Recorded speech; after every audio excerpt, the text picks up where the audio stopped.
There's nothing heroic about warfare. It's a bad business. People stay dead forever. The choices that you make in your life go a long way into shaping the life that you're going to live. Your choices are yours. You have to own them. You can't blame other people for mistakes that you make. Every choice you make has consequences. Every choice you make opens up some doors and closes others forever.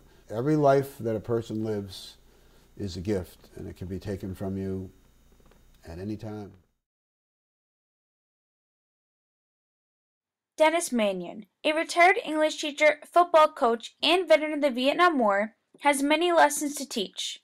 Mannion graduated from Notre Dame High School in West Haven, where he spent most of his time lifting weights and playing football, not cracking the books.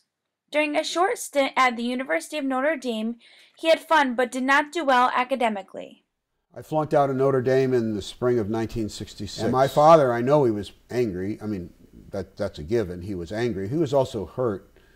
And I think he was also a little scared, because what he said to me was, now you're going to get drafted. That's what's going to happen to you. In the fall of '66, when I should have been a junior out in South Bend, Indiana, I was bored, angry, kind of looking for adventure. I went down and saw a Marine Corps recruiter. And at the time, I was 20 years old, and I thought I knew everything, and I really didn't know anything. Dennis served in Vietnam from January '67 to December '69 in Kilo Company, 3rd Battalion, 26th Marines. Much time was spent in Khe Sanh on Hill 861, a place that would change and shape his life in many ways. One defining moment came during an attack on the Kobe Tonton Mountains west of Hue. He was with his friend and radio operator, David Crump. We'd come in off an all-day patrol. It was probably about 4 o'clock in the afternoon, and we heard the thump, thump of mortars being launched out of tubes. People yelled, incoming, incoming, and so I dove in my foxhole and Dave dove in his. And it's the first time I'd been fired at like that and wait for a shell to hit. When the attack was over and we stood up, and you could smell the gunpowder in the air, and the trees were dripping sap from all the shrapnel cuts. There was still dirt sifting down out of the air, and sitting in the shell crater was the fin assembly of this 82 mortar. I picked it up, and it was still hot, and I was bouncing it in my hand, and I thought, wow, this is an instrument that could have killed me another couple of feet, left or right. I could have died, David could have died. The Battle of Khe Sanh lasted 77 days and was one of the most bitterly fought battles of the war.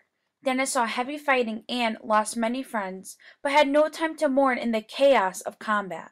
Seeking peace decades later, Dennis returned to Khe Sanh in Hill 861. I needed to come to terms with their death. They're there one instant, and then they're gone. Just like that. They're there, and then they're gone. And you have no chance to regret that or mourn that. I look at that front yard, and I think, I remember some epic touch football games. I look at that yard, and it's so tiny, I think it's impossible. It's impossible that my memory of these monumental games took place on this little piece of grass.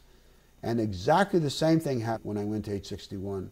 I stood on that hill, and I thought, it's tiny. It's hard for me to believe that all the stuff that happened there happened in a small dimension like this.